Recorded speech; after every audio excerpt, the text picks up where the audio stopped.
Hello guys, welcome to知有緣樂 channel。咁我睇獎嗰陣時咧，首先咧分咗先天同後天先嘅。咁先天啦，呢個35歲前，後天35歲後。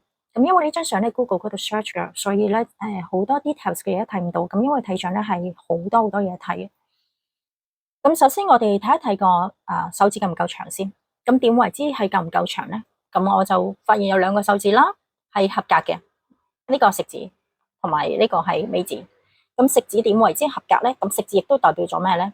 代表咗呢一個人喺事業嗰方面同埋好多嘢嘅處事能力夠唔夠信心啦，咁樣，同埋有冇領導欲啦、權力欲啦，夠唔夠野心啦，咁樣。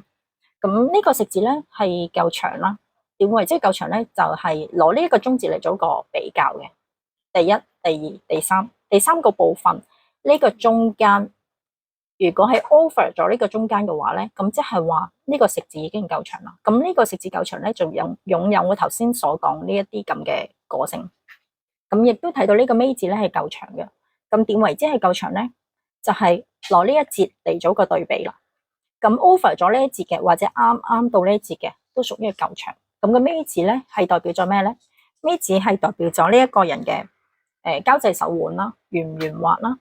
同埋喺做生意嗰方面啦，有冇呢一個咁嘅生意路啦咁樣咯。咁睇翻佢先天同後天啦，因為通常我都要睇翻佢兩邊有冇一個明顯嘅變化嘅。咁睇到明顯嘅變化咧，就係佢嘅食指咧就短咗啦。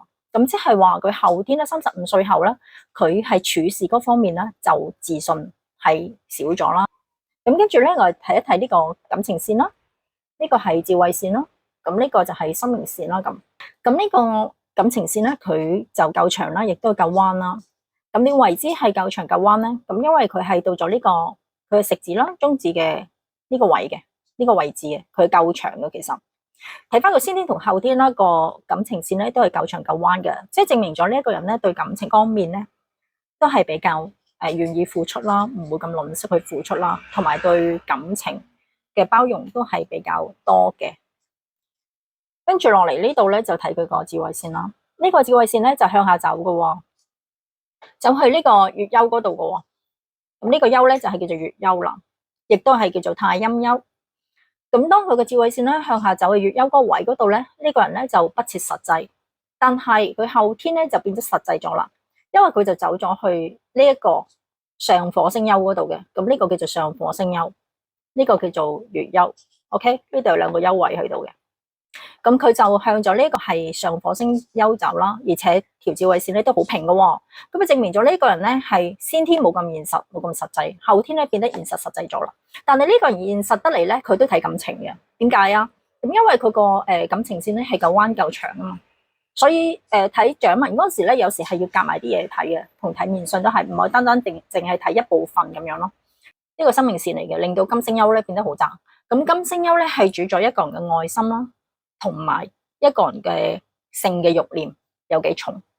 咁如果佢金星丘係比較窄嘅咧，即係好似呢個咁咧，咁就係呢個人比較冷感啦，性冷感啦，而且係感情嗰方面比較冷感啦。佢係咪無情咧？咁亦都要睇翻其他嘢嘅，因為一個人咧有冇情感咧，情感豐唔豐富咧，我哋其實睇幾個部位嘅。我哋除咗你睇呢個丘啦，亦都係睇佢個因為呢個掌紋太唔清楚啦，所以睇唔到啲同情線。因為同情線如果多嘅話咧，係咁樣生嘅同情線嚟。如果同情線夠多嘅話咧，證明咗呢一個人係都有同情心。咁你睇到呢個掌啦，佢係紅得嚟咧，其實係佢有粒粒白色嘅。咁呢啲咧就叫做朱砂掌啦。朱砂掌嘅人咧，佢個脾氣就比較急同埋比較躁咯，亦都係好容易有心臟病嘅。嗱，頭先嗰個掌咧，同而家呢個掌嘅分別係乜嘢咧？咁因為頭先嗰個掌咧，就係佢35歲後咧。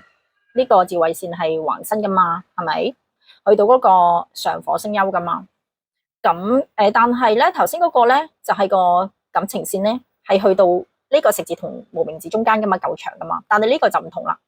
呢一個佢個智慧線係橫身去到嗰個上火星丘嘅，咁樣證明咗個現實啦。但係佢現實得嚟咧，佢就冇乜感情咯。點解咧？因為佢呢個感情線唔夠長啊。睇下佢去到呢度已經停咗啦，好短。咁即係證明咗呢一個人真係睇錢唔睇情嘅。咁呢個掌咧，睇佢尾指咧，其實都夠長噶，同頭先嗰個一樣啦，都係夠長嘅，因為佢 over 咗呢條線啊嘛。OK， 但係咧佢呢個食指咧就短咗咯。咁即係呢個尾指夠長啦。呢個人處事咧都比較圓滑啦，唔會同人哋正面衝突啦，亦都有一個叫做經商嘅頭腦啦，咁即係做生意嘅頭腦啦。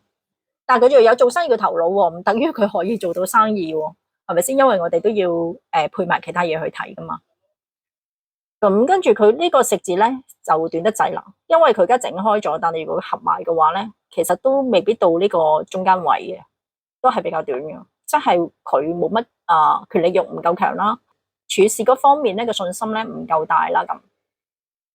同埋呢一個人係佢呢度咧，你大家咧呢度都有個白色月休噶嘛，係咪？但係佢呢個完全冇咯，所以呢個人咧體質都係比較差嘅，貧血啦。